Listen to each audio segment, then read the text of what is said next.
सबसे बड़ी समस्या अर्थ की है।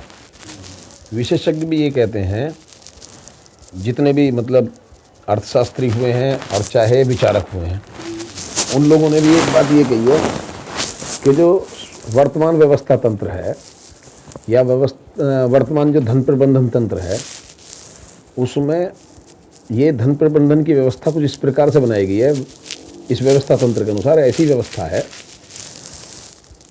कि धन संग्रह होता है व्यक्ति विशेष के पास। इसका जो मुख्य केंद्र है, धन संग्रह का जो मुख्य केंद्र है, वो है व्यक्ति विशेष।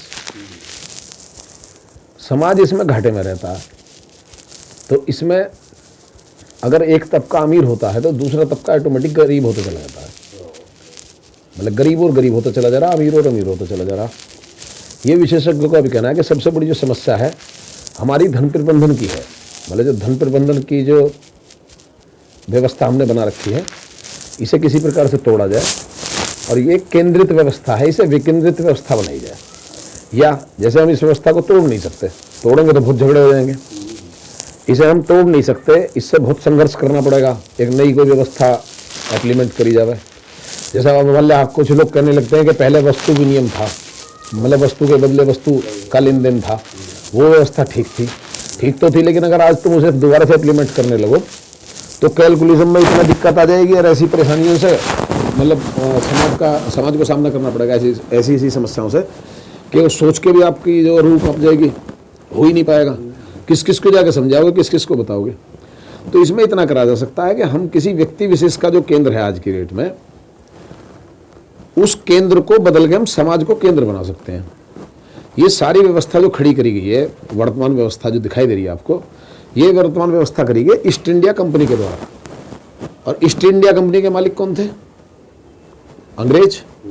तो आज की डेट में ईस्ट इंडिया की जगह प्राइवेट लिमिटेड कंपनियां हो गई हैं या लिमिटेड कंपनियां हो गई हैं या कोई भी कंपनी हो गई है, लेकिन धन संग्रह का जो पूरी प्रक्रिया है, मतलब वो भी हुई है, मेथड वही है, मैथमेटिक्स जो उसका जो फार्मूला वही है धन संग्रह का। तो कंपनी पे जाकर पैसा इकट्ठा होने लगता है, मतलब कंपनी पे पैसा इकट्ठा होने लगता है तो कंपनी अमीर होती चली जाती है और जो नीचे का जो तबका है वो ऑटोमेटिक गरीब होता चला जाता है। तो इसलिए गरीब और गरीब होता चला जा रहा, अमीर और अमीर होता चला जा रहा। तो इसको तो तोड़ के, मतलब ये तो इसको खत्म तो नहीं किया जा सकता, मिटाया तो नहीं जा सकता। मिटाओगे तो संघर्ष में पड़ जाओगे, मिटाने की कोशिश करोगे तो इसको बिल्कुल इस तंत्र को ऐसे ही रहने दो। बल्कि विशेषज्ञ तो यहाँ तक भी कहते हैं कि इससे बढ़िया तंत्र कोई मिल ही नहीं सकता। मतलब जो व्यवस्था बनाई है बढ़िया है, सुचारू रूप से चल रही है, तो इससे बढ़िया कोई व्यवस्था हो ही नहीं सकती। इसका प्रयोग मतलब हम दो प्रकार से कर सकते हैं। इसका प्रयोग एक तो कंपनी के, मतलब कंपनी को मालिक बना के कंपनी के लिए कर सकते हैं, और इसी का अगर हम जो इसका केंद्र समाज बना दें, कंपनी ना बना के इसका केंद्र हम समाज गठित कर दें, अब वो समाज के पास पैसा जाने लगे और समाज के हाथ में उसका डिस्ट्रीब्यूशन हो जाए धन का। धन संग्रह चाहे व्यक्ति विशेष के लिए करना हो चाहे समाज के लिए करना हो, धन संग्रह करने के लिए इससे बेहतरीन प्रणाली कोई हो ही नहीं सकती। तो हम समाज के लिए इस प्रणाली का प्रयोग करें। समाज व्यक्तिगत तो कोई, मतलब कोई एक व्यक्ति तो अपने आप को समाज घोषित कर नहीं सकता। तो समाज के लिए उन्होंने, एक विचारक हैं, उन्होंने तो बहुत अच्छे तरीके से एक्सप्लेन किया है कि 1 लोकायुक्त, 5 पंच, 25 सरपंच, 125 समाजविद और अनगिनत कर्तव्यनिष्ठ लोगों का संगठन, सामाजिक संगठन खड़ा करा जाए, वो जो पूरी तरीके से अनरजिस्टर्ड हो, कहीं से वो रजिस्टर्ड नहीं, क्योंकि समाज किससे रजिस्टर्ड होगा? समाज तो खुद सरकारें चुनता है, समाज ही सर्वोपरि है। अगर लोकतंत्र है तो लोक ही तो सबसे बड़ा हुआ। जब तुम कह रहे हो कि लोकतंत्र है तो फिर लोक ही सबसे बड़ा हुआ, लोक का मतलब समाज। अच्छा, अब वो समाज जब सबसे बड़ा है तो समाज किससे रजिस्टर्ड होगा? अनरजिस्टर्ड, प्राकृतिक नियमों पे आधारभूत, मतलब जो उसका जो है ईश्वरीय नियम कानून चलेंगे वहाँ, मतलब वो कोई लिखित संविधान नहीं। ये 3 बातें हो रही हैं, इसे भी बताना जरूरी पड़ता है थोड़ा सा। एक तो कभी भी जो समाज है, समाज के पास एक तो कभी लिखित संविधान नहीं हो सकता, पहली बात। ये समाज की पहचान है, समाज कभी भी अपना लिखित संविधान नहीं करेगा, क्योंकि लिखित संविधान वो परिवर्तनशील नहीं हो सकता।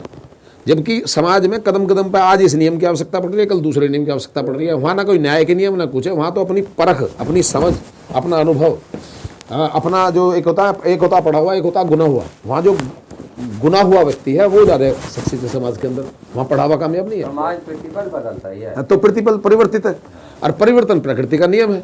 तो इसलिए समाज कभी भी, एक तो लिखित संविधान नहीं रखता, पहली बात। दूसरी बात, समाज कभी भी किसी पर कर इम्प्लीमेंट नहीं कर सकता। कर नहीं ले सकता। मैं निकलने को भाई ऐसा है, ये कंपनी इतना पैसा कमा रही है तो हम इस पे एक सामाजिक कर लगा दें। कर मतलब कर शब्द ही वो प्रयोग नहीं करेगा, कर नहीं। कर क्या होता है, कर में दिक्कत क्या है, कर से समाज क्या है? कर का मतलब होता है कि फिर वो दे ही है, मतलब देना ही देना पड़ेगा, वो दे राशि होगी एक तरीके से, वो दे राशि होगी।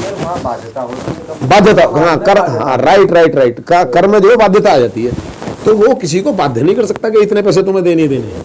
अच्छा, अरे एक बात तीसरी ये है कि वो कोई ड्रेस कोड भी इम्प्लीमेंट नहीं कर सकता, ड्रेस कोड भी वो इम्प्लीमेंट नहीं कर सकता। मतलब जैसे कि सपोज करो कि ये खाका बना दिया, इस रंग के कपड़े पहने हुए है, ऐसी टोपी पहने हुए है, ऐसे कपड़े पहने हुए, ऐसे जूते, ऐसे चप्पल, मतलब कोई ड्रेस कोड अपना इम्प्लीमेंट नहीं करेगा। समाज उसे कहते हैं कि हर ड्रेस का आदमी सामाजिक है, मतलब किसी भी रूप में है वो सामाजिक है। तो एक तो ड्रेस कोड इम्प्लीमेंट नहीं करता, एक कर इम्प्लीमेंट नहीं करता, और एक वो लिखित संविधान इम्प्लीमेंट नहीं करता।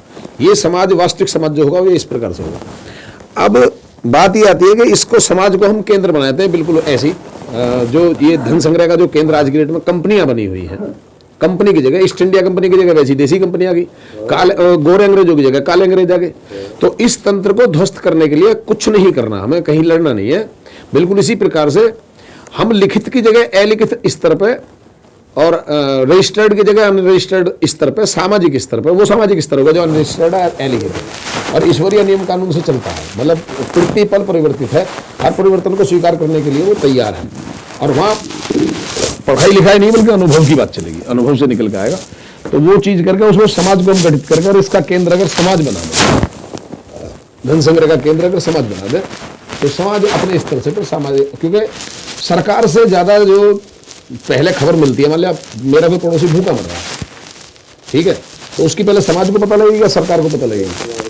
पहले समाज। तो समाज सरकार से हमेशा अग्रणी रहता है, इसीलिए लोकतंत्र स्थापित है। अच्छा यहाँ, हाँ राइट, यहाँ जो नियम कानून चलते हैं संविधानों पर चलते हैं, वहाँ जो नियम कानून चलेंगे वो लिखित वाले चलेंगे। भाई संविधान में देख लो भैया क्या लिखा है, इसका क्या दंड होना चाहिए। लेकिन यहाँ दंड ऐसा नहीं। एक इसमें दंड का भी ये है समाज के लिए, और भी कुछ ऐसे नियम हैं कि अगर पूरी वो संहिता को अगर देखा जाए, खंगाला जाए, समाज कभी भी किसी को मतलब दंड प्रताड़ित नहीं करता। मतलब वैसे मतलब वो ऐसा दंड नहीं देता जो सरकार देती है, जैसे किसी का मतलब कत्ल कर दो, हाँ ये सजा, मतलब सजा सरकार, समाज किसी को सजा नहीं देता बल्कि सिर्फ बहिष्कार करता है। मतलब उसमें मैंने उसका तोड़ आपने निकाल दिया, सही करा आपने। तो उसमें केवल समाज के पास जो होता है एक ही दंड होता है, बहिष्कार। मतलब उसे केवल मानसिक रूप से ही हम प्रताड़ित कर सकते हैं, उसका बहिष्कार कर सकते हैं, लेकिन उसे किसी प्रकार से आर्थिक रूप से, शारीरिक रूप से या किसी अन्य प्रकार से हम उसे प्रताड़ित नहीं करेंगे। मतलब कहीं भी उसे जो और किसी प्रकार का दंड नहीं। तो समाज का गठन करके और उसको केंद्र को समाज बना, मतलब इसका धन संग्रह का केंद्र समाज को बना दिया जाए, तो हमारी सारी समस्या ऑटोमेटिक मिट जाएगी।